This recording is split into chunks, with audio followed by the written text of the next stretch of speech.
Hey y'all, welcome to my channel. My name is Joy Elizabeth and I just get on here and share my embroidery journey with y'all. Today on my journey, I am working on some nap mats. I'm in the South, so we start school a little bit earlier than some of the northern regions of America. But anyway, so we're about to start school. So I've got about a week, just about a week left, actually, a week and like one day. So I'm like working on all those last minute orders for everybody, getting them done. So I'm just about to just tell people that I'm done accepting orders because it's getting down to the wire. Anyway, so what I do a lot of times are these nap mats for preschoolers. So I have two of them here. So I figured I would take this opportunity and show you how I embroider these nap mats. Now, when I first started, what I would do is I would just embroider. It's kind of like a sleeping bag. I'll go ahead and open this one up. So it's kind of like a sleeping bag. It's got the padding part and then this blanket attached. And for a while I was trying to make like Kinder mat sheet covers, but then people were wanting like the whole sets and the blankets and everything else. So I kind of got away from making those. I still can, but people just don't want to pay me what I'm worth to make them. But they bring me these ones a lot. I think they pick them up on Amazon or wherever, and they can spend.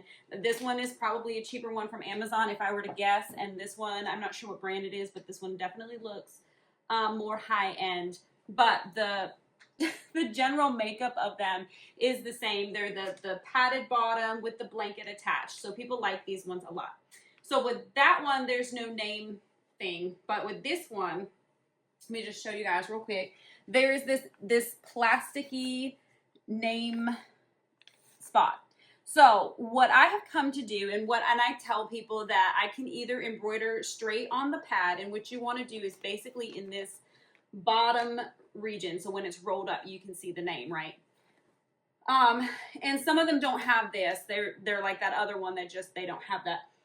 So what I've come to tell my clients that I can do is I can take this off and I can embroider straight on the blanket if they prefer, and that's fine. I've done that for clients. But what I kind of tend to not push but suggest to my clients now is to do more of a patch style. So this one, so I have a printout here. So what I'm basically going to do is I do this marrowed edge patch design that I got from Etsy, and I will put the link in my description below where I got these marrowed patch designs. So I pull this up in my program. I use Embrilliance, but I'm sure that you can do it in whatever program that you have. So I pull the patch up in Embrilliance, and then I just type in my font. So I type in the name, whatever it is. And then so I'm going to make this actually a patch, and then I'm going to sew it. I'm going to take this off. I'm going to unstitch this part, and then I'm going to, not this name, this one goes to that one, but I'm going to actually sew with my sewing machine the patch on. Now, if you don't have a sewing machine, I'm sure that you could do like the place down stitch or whatever, and then put your patch on that way, but I'm just going to go ahead and sew it. Why I suggest this to my customers is because, and this is just my personal opinion, and that's why it's a suggestion. Sometimes they say no, just go ahead and embroider right onto the mat, and that's fine. There's two reasons. One, this is the inside of the blanket, and you're going to see when this is laying down on their mat and this is the cover, you're going to see the inside of those stitching. I mean, it's okay, but I wouldn't prefer it.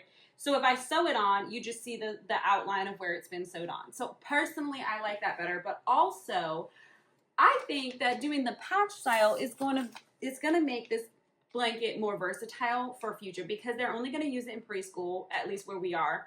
So it's 1 year. They're going to use it for one school year and then never again. Well, if you do the patch, it's easy to be able to, if anybody knows how to sew or anything, or they can bring it back to me. I've actually had that happen, where they've brought it back to me and like, hey, can you change the name out?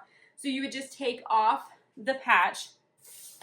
You would take off the stitching of where you sewed it on, and then make a new patch with a new name and sew it right back on. So then they can hand it down to other children in their family, or they can turn around and sell it if they want to, or whatever. So, and some people opt not to do that, but some people do. So these two today have opted to do the patch style. So I'm going to show you all how I do this patch style. I hope it won't be a too long of a video for you because it is pretty straightforward. But I just thought this is kind of something that I see a lot. I see a lot of these net mats, so I wanted to bring it to y'all today and show you how I do these net mats. So I will turn you guys down to the computer into the hooping, and we're just going to get right into it today. So I have this patch that I was working on already pulled up in Embrilliance, and I already saved it. So actually all I need to do is go in here and change the name. So this client, I should have been ready for this. Let me pull up her name. Is Liza. So I'm going to change it here. Liza. All right, and then for this client, she wanted something more blocky because the child doesn't know how to read yet, but they wanted something simple that they're gonna be able to read and learn their names. So I'm gonna pull up, I think I'm gonna do the Do Good, I think it's called Do Good font. That's one that a lot of mamas of preschoolers like. This client was like super, actually it's my neighbor's great niece, and she was super like, do whatever you think. So I'm going to come up with something, and then, oh, I don't like the L on that. Nope, that's not the one anyways. That's Kinder Kid. I've got one, this one. All right, perfect. This one is super popular with preschoolers. So this one is called Baby K's Do Good font. I don't think Baby K is around anymore, but you could probably find something very similar to this one on Amazon. It's just a very simple printed font. So anyways, we're gonna go ahead and center this. I'm gonna pull up I want to see my hoop. All right, so there I get these in Embrilliance. You'll get these lines that are more defined for centering, so I can kind of see where my centers are. All right, so that looks good, just like that. And even these colors I think would probably work on the unicorn blanket. I'm just looking at it. It also has a lot of blue in it, so we may change just for fun. And these colors are the Madeira, Poly, whatever, and I can pull down a billion different things. They don't have like the Richwood, not that I know of, in here. So I just kind of like go based off of like, I get them kind of to look close and then print them off. And then really what I do for my clients is I'll pull the actual threads and take a picture of it so they can kind of see like, this is the thread color I have and what it's going to look like. So I just kind of, this is more for like a general idea. Also with Embrilliance, see how I have the white, it looks like there's fabric here. It's because when you go into your color select, this is the underlaying, this is the first, because it's an applique, it's the position color. And so if you did like not an applique, nothing's here. If you tell it it's a positional applique, see it's just normal, then you can simulate it and then it kind of pulls that up. You just have to make sure it's in the right color because it'll simulate whatever color you put in there. So anyway, so I like this. I think what I'm going to do is I'm going to take a screenshot of this and then I will send this off to the client, and I will also take a picture of the thread colors and send it off to the client. Now, you might see over here that I pulled up my patch and the name is going to stitch out right after the position stitch and then the fabric stitch, and then I'm going to have it stitch out the name, and then it does the marrowed edge. Honestly, that doesn't probably matter as much. You could have the name stitch out at the very, very end after it's done the whole stitch. I like to pop it in before it does this marrowed edge stitch because I'm always afraid that because this stitch is so much denser that it's going to weaken the tearaway stabilizer that you have it on, obviously. So then once it's stitching out the name, my thought and my fear is that it's going to pop out from the stabilizer. So I like to pop the name in before it does that last stitch out, but I've done it, I honestly have done it both ways and it works fine. And you would just, if you have Embrilliance, you just pull on the name and you can drag it to stitch out wherever, and I just drag it up so it stitches out first. And then you can watch the simulated version and it's going to show you. I have it on super speed. It's just going to show you how it's going to stitch out. So that. All right, so I'm going to set up this MightyHoop. This is my, not that it matters, you're just going to pick whatever one fits your stuff. But today I'm using my 8x9 MightyHoop. So what I'm going to do is I'm going to put my tearaway stabilizer. I just kind of save this because I get so many stabilizers up there. I don't know what's what. I mean, I kind of go by feel, but sometimes it's nice to have that, keep that, whatever it is, not instruction, words today. All right, so I'm just going to put a single layer of tearaway stabilizer on here. I have recently, I cut this way too big. I recently saw something about like a, is it like a patch master or, gosh, I can't think of it. I'll try to interject right here the name of it. But it's like a clear plasticky looking stabilizer that's specifically for patches. I would love to try that out one day. But I'm just kind of, I don't do patches that often. So when I do, I just do them this way. Okay, so what I'm doing here, this is not by any means, no one taught me this. This is like literally, this is Joy Elizabeth self-taught here. Because I don't have the stabilizer holders for my MightyHoop and I don't want to pull out my Hoop Master since I'm not hooping a whole garment. This is just a quick, simple thing. I just tape my stabilizer right down and then I just hoop it. That just holds it in place because otherwise it shifts around and it doesn't go where I want it. And then I just pull them right off. And I don't know, guys. That, take it or leave it. That's just kind of what I find, that like quick and easy. I don't have to spend a whole bunch of money on stabilizer holders for every single size MightyHoop that I have. My tape works for all sizes. So there you go. That's what that was. Anyways, so the next thing we're going to do is I'm going to pull the designs over on the machine. I'm going to put this on and I'm going to do the placement stitch for both of the patches. I'm going to show you how we're going to set this up for 2 patches. So we are going to go ahead and just copy and paste this one. So it's already going to be all of the same colors. And then I'm going to center it. Oops, just kidding. I want to select the whole thing. We're going to move it down just to give those 2 some space. We're going to center them. Okay, so everything here, they're all the same color. So when I go ahead and do a color sort, that's going to be great. Except this one, I want to change the font.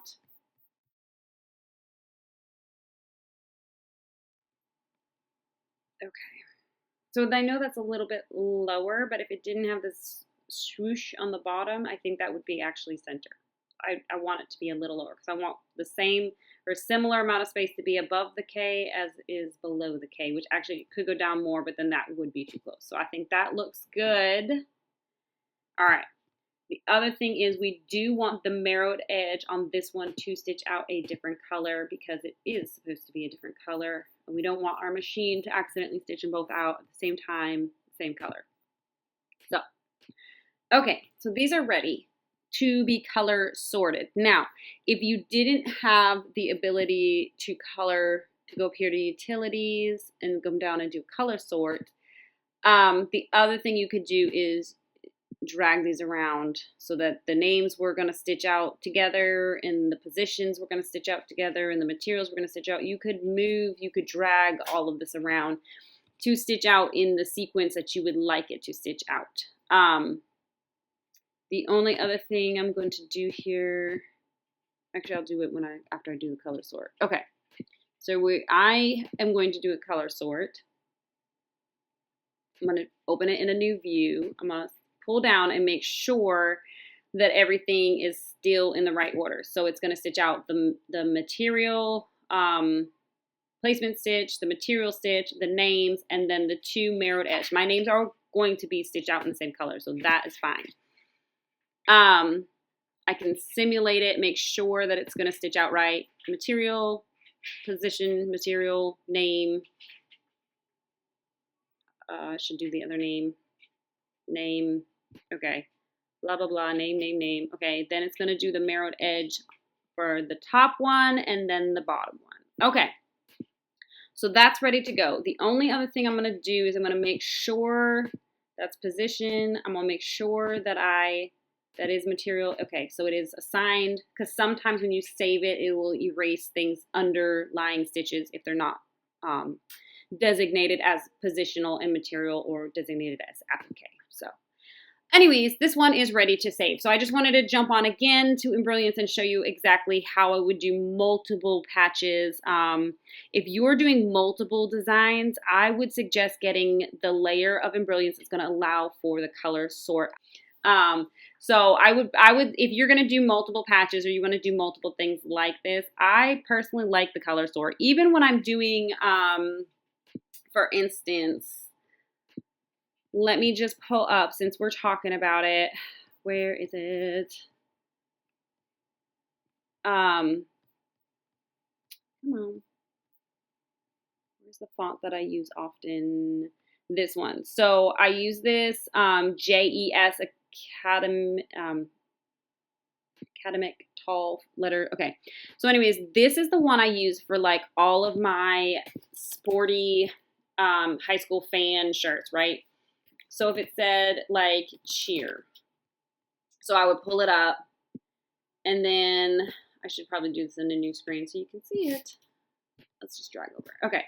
So if I pull this up, and then I normally give it a little bit of a curve because I like the way it looks.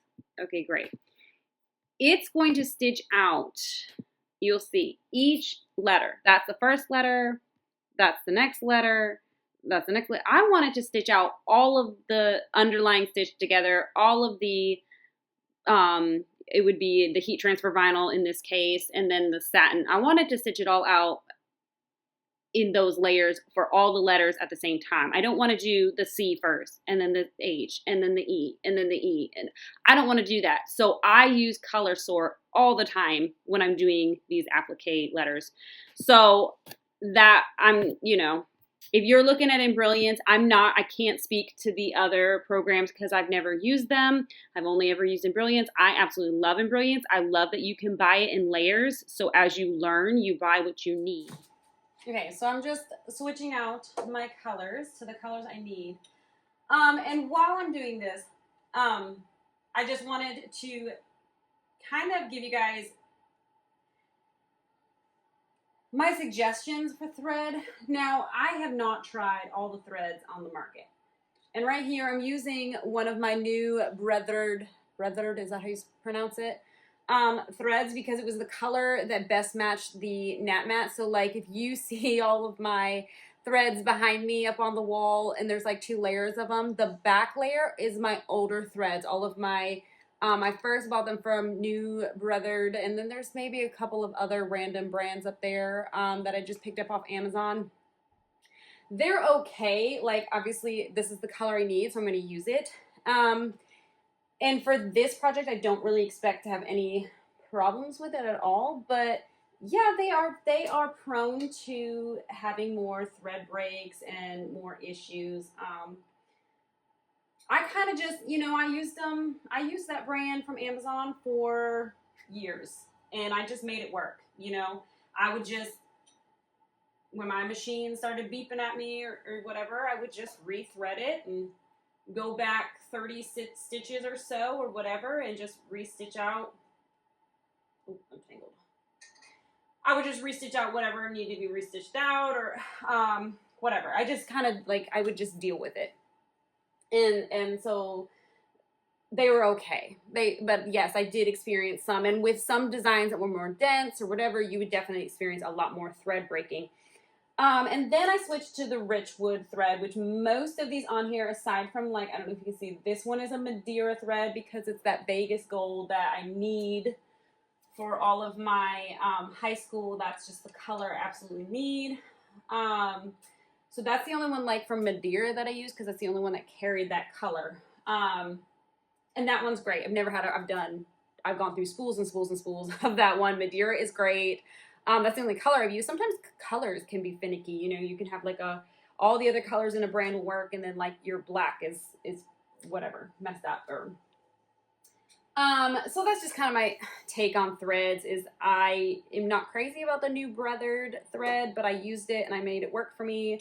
And then the Richword threads are so much better quality. I've noticed a huge improvement.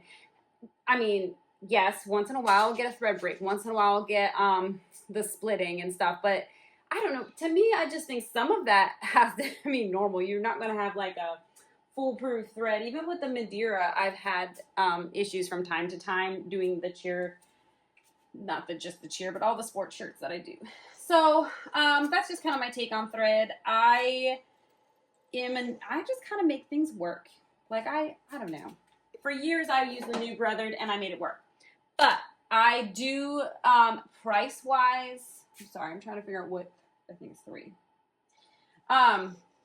Price-wise, I think the Richword is similar to the new brothered. Like, it's a very economical option for you, and the quality is night and day. I really think it's so much better.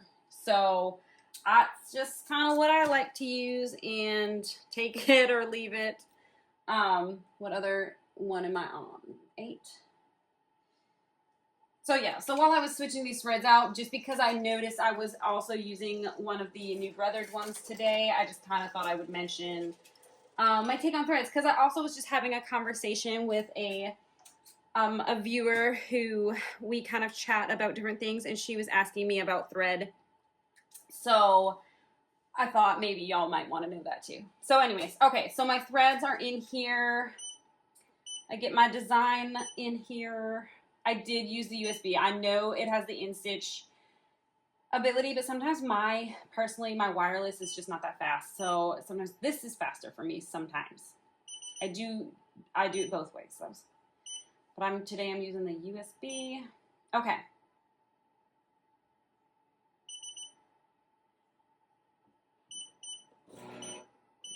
All right, so that is pretty much centered. We're gonna go ahead and pick the colors. So the tack down stitch doesn't really matter. I'm gonna go with 3. And then the material stitch, I do not have a white on here. Well, I have a gray. We're gonna go with gray. I'm not gonna switch it just for that. All right, and then it should stitch out the name, which is 8. And then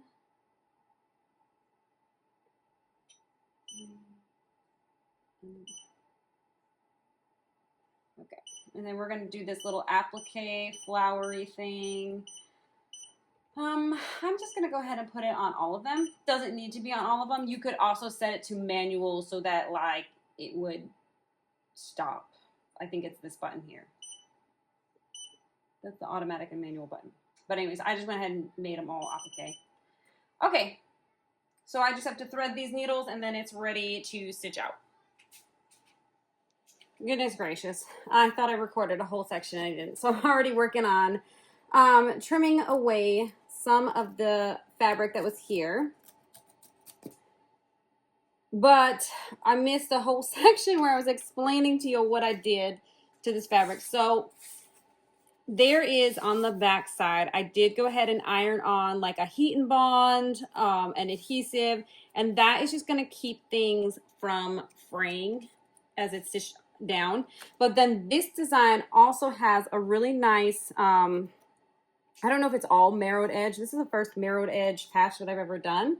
But you can kind of see, you can see that blue that I used, that first placement stitch, and then the tack down stitch are slightly off from each other. So the placement stitch is further out than the tack down stitch. And then when it does the marrowed edge stitch, it's going to go all the way out to that placement stitch, which is kind of nice because if you cut your fabric nice and close to that material stitch,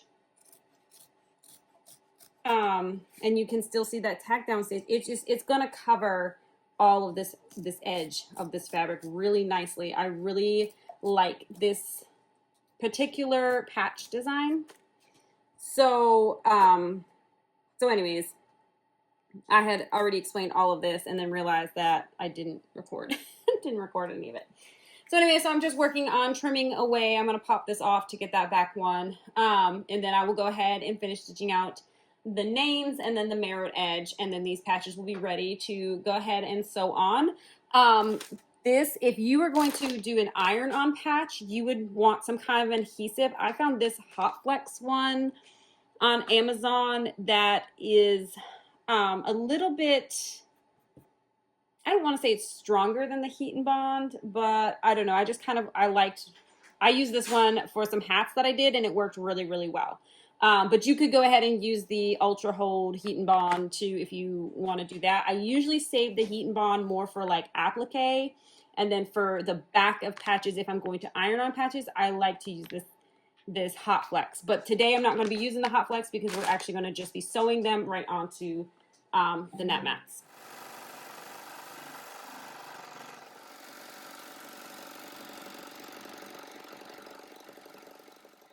Well, there you go. So a couple of things. You've seen firstly that this stabilizer, maybe my stabilizer isn't like a heavy enough weight or whatever, but because of the marrowed edge, you saw that it's literally pulling away like I told you I was kind of afraid of. But we have a tea break because the pink thread, which is that new embroidered thread, has broken and pulled up. So like it stitched out the entire other patch and like all of the embroidery with that Richword thread with zero issues whatsoever. And then I get here to this marrowed edge, this marrowed edging that is this pink new embroidered. Sorry, is that beeping driving you absolutely crazy? I'll stop it. That new embroidered thread, and we, sure enough, we got a thread break. So, y'all, we just roll with it. I just roll with it. So I'm just gonna re-thread my needle, and then I'm gonna go back. And if you don't know how to go back, here's what you do. Can you see? Okay, if you don't know how to go back, this is how you go back. See this stitch plus negative? You hit that, it's automatically set for 100. I don't want to go back 100 stitches. I mean, I could, but I usually do about 35. That, when I have a thread break, 35 stitches back usually feels comfortable for me. I do a thread cut that just usually, like, at least on the old machine, that always, if I did a thread cut, it would always like make it so it automatically tied the thing in. I don't know if it does it on this or not. Just old habits, I guess. So anyway, so that's how you go back. So I just go ahead and re-thread it. And we just roll with it. We just work with it. Now we'll see how many times we get a thread break on this marrowed edge with this pink thread. This may be the only time the thread breaks, but it might be that, you know, we run into more thread breaks throughout the whole stitch out. This doesn't even seem like the best tension, but so anyways, so there you go, side by side, the brothered thread, bro thread, however you say it, right next to the Richword thread. The Richword thread here, you know what, honestly, well, I'll just leave it for now. I was like, I could pop it out because we're just gonna go ahead and finish stitching this out.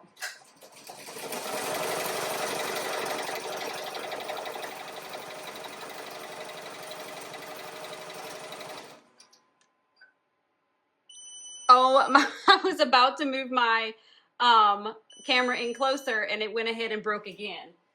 So, yay, fun. It looks like we're gonna, hopefully we can get through this. I don't think, well, that color, I do have, let me squeeze by my iron board.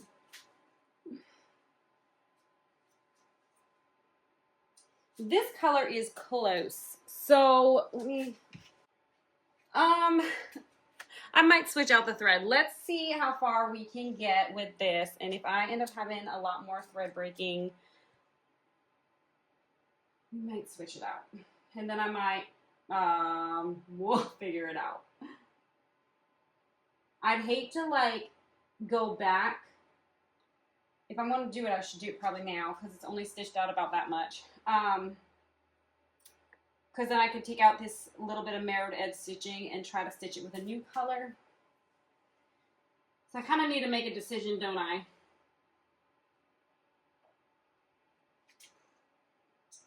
Well, let's just see here. If it does this to me one more time, we are gonna just, I'm gonna go back 15 this time because it hardly did anything. Okay. All right, let's just see.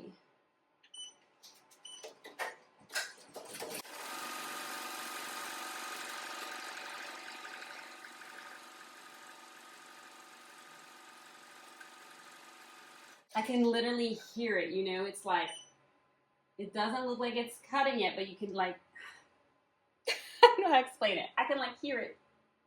Not snagging, I don't want to say it's snagging, but we'll just see. There's like a jump right there. Well, I've kind of gone too far now. I'm just going to go ahead and try to stitch it out. We're just going to keep going.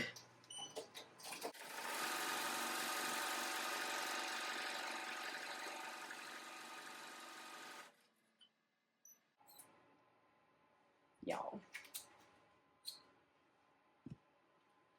Normally I don't have any issues. I don't know. That is awful close. This one just, you probably can't even see it on the screen, but this one's slightly warmer. This one's cooler. That one might work. Oh, sorry. All right, we're gonna switch to this one, and I'm gonna go back a few stitches. We're gonna try this one, this Richword thread, because Lord, just, no. I really thought it'd be okay, because I've done, like I said, I've used that thread, those threads forever. And yes, it happens from time to time, and this is just one of those times. And if I didn't have the option, I would have to deal with it, and I would have to go. But I do have the Richword thread. So let's see. Same design, and we'll know, because I just switched it. So if it's still doing this, then we'll know it's just the design, or it's the needle, or whatever, because I'm using the same needle. All right. What I'm going to do is, very carefully, I'm going to stitch rip some of these because it's not, oh, hold on. Let me just stitch over it and see how close the color is. Because, you know, sometimes on the spools, they look one way, and then once they stitch out, I don't know. Let's go ahead and go back a whole 100, and let's just see. If it's close enough, we're just going to keep going. You know what? I think we're going to keep going. I don't think that's that big of a difference. Let me pull y'all in.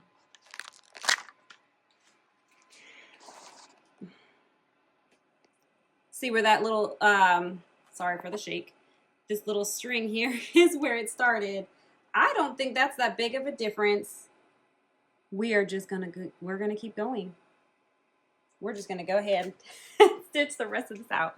Let's see if it has any issues with the Richword thread.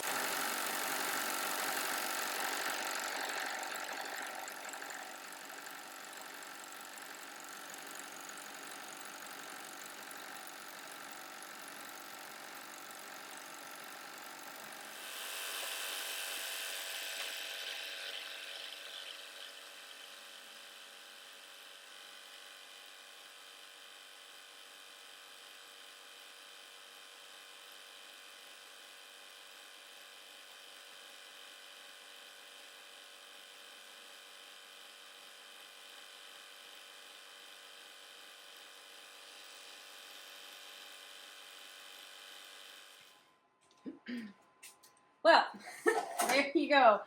I wasn't meaning to make this whole video about thread and quality of thread and Richword and all of that, but it just turned out that way. So as you can see, they definitely pulled away, and part of it is probably the stabilizer that I was using. Okay, well, I can't find the piece of paper that came with the stabilizer, but it's one of the Richword ones, but I do not believe it's a heavy one. It's more of a medium weight. So for something like this, doing a patch, maybe going with a heavy weight or getting like a stabilizer that's specific for patches. But it worked out fine. Like just making sure that I did the name before it did that marrowed edge worked out perfectly, and I didn't have any issues. And even though you can see that it's pulling away, I mean, it still was in there enough. It held it enough to finish out that marrowed edge. So yeah. Okay, let me pull you in closer and show you the difference in the quality of stitch. Really, guys, I'm not making this up. I didn't think that I could do a comparison of thread because I'm like, well, it doesn't always mess up on me. You know, I've used the new Brother thread and I've used other brand threads all the time before I switched to Richword, and I really didn't think that I was having that much of a problem with it. But I think part of it is like I was probably just so used to it and used to the problems that I was having and accepted them as normal that once I switched to the Richword thread and it was so much better quality, things have just been running smoother. I've been having less thread breaks. Everything's just, it runs so much better. And I guess I just didn't even realize how much better until I went back and tried to use that other thread. And I'm like, no, it's fine. It's the color I want. It'll be fine for this job. And then clearly it wasn't fine for this job. I can't make this up. So anyways, let me pull you in closer and show you exactly like the backside and just like the mess this is. And I didn't change any settings on the machine. I didn't change the needle. I didn't change the tension. I didn't change the stabilizer. The only thing I changed was the thread. So, I mean, you can take it for what it's worth, but I definitely think that it's a better quality thread. So if you're interested in thread and you enjoy my videos, it does help me out a little bit if you use my affiliated link. So you can go ahead and check out Richword in the description below and get yourself some Richword thread. Because apparently, as you can see, it's a much better quality thread. So I would suggest doing that, especially if you're running into some thread breaks and thread issues and tension issues. Maybe try changing your quality of thread first. And then seeing how it goes. And if you've gotten one of these machines recently, the mirror machine, they come with a starter pack of some of the thread. So you should have on hand a few spools of it anyways. But if you're like me and you started with the 1201 a couple years ago, then you probably don't have the Richword thread. I have some of these yellow spools. Ooh, I still have some of these, guys. These are, I did get some threads with the 1201. I'm not sure if they're still Richword. I'm not sure if this is like Richword 1.0 or what it is. But this is the thread that came with my first machine, and I still have them, still use them. And I haven't noticed any problem with this, but I couldn't even tell you what brand it is. It's just, this is what came with the Buy embroidery machines in 2021 when I first got mine. But anyways, let me pull you in and show you this, and then I promise I'm wrapping up this video that was supposed to be a quick one. Okay, so here is a close-up of the patches. This one is completely the Richword thread, and this one stitched up first, and everything went fine with it. This one, and you can still see, this is where I switched the thread. So from here, from like somewhere in here to that right there is all, and you can see, look at these. I mean, yes, I had some thread breaks, but look at the loose stitching. And then look at the back. Look at the knot, like the nesting, and like, can you see all that? I mean, and then once I switched to the Richword, I literally, and I tried to record, I did stop the recording just a tiny bit to like put it on the tripod because I didn't want to hold it. But I didn't, I promise you, I didn't change anything. All of this, that's all Richword, okay? And that right there is the new brothered, or whatever, however you want to say it. This is the spool that I was using. So anyways, that's the stitch quality. These ones are ready to go on the mat. So here is, this is it all tied up.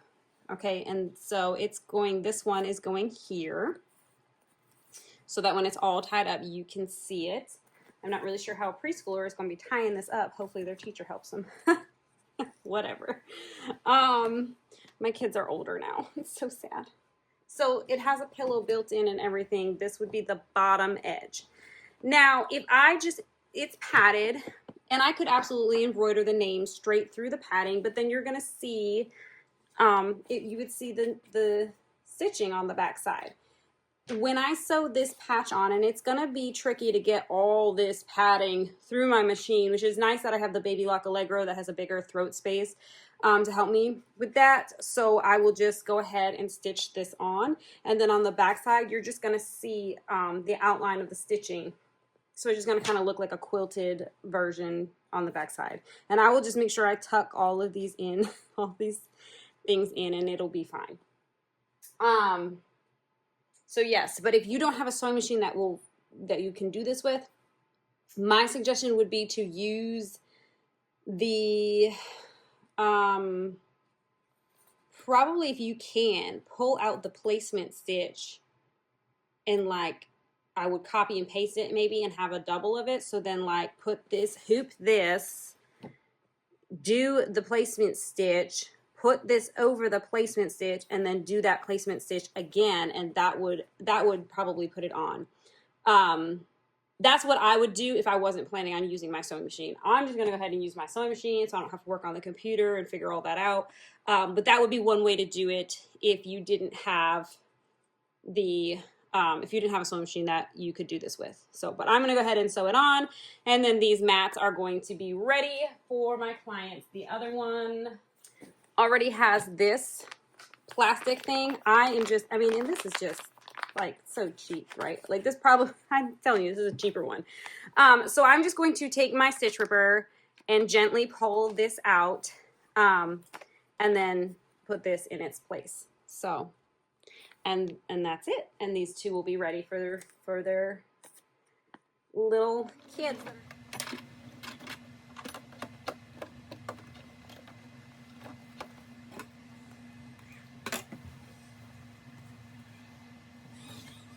Okay, they are done. They're ready to go. So I wanted this to be a quick tutorial of how I make a patch and pop it on there.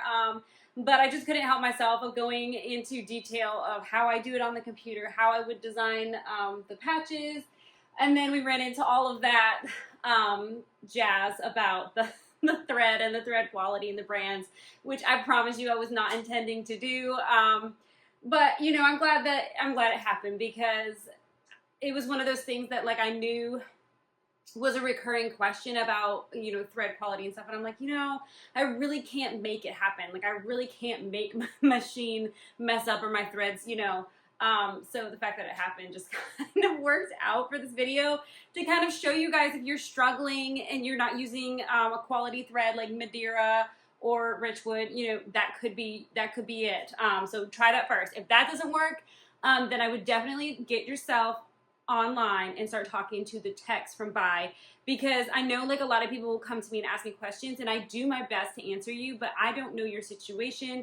I don't know everything about these machines. I just know what I've learned on my journey. So if you're running into the exact same problem with the exact same scenarios, I could probably help you. But anything outside of that, I really kind of can be at a loss sometimes. So I would definitely get yourself online and start talking to the techs from Buy, because they are there to help you. They want to help you. They want to see you guys be successful and work on these machines. And yes, there's a time zone difference, but just be patient with it. I promise you, they are fabulous if you work with them. So anyways, thank you guys again so much for coming along on this, what was supposed to be a quick video. Thank you if you're still here and you stuck with it to the end. I hope that you learned something, and I wish you the absolute best on your embroidery journey. If you found any of these things helpful, please check my description below. Some of those links are affiliated and they do help me out.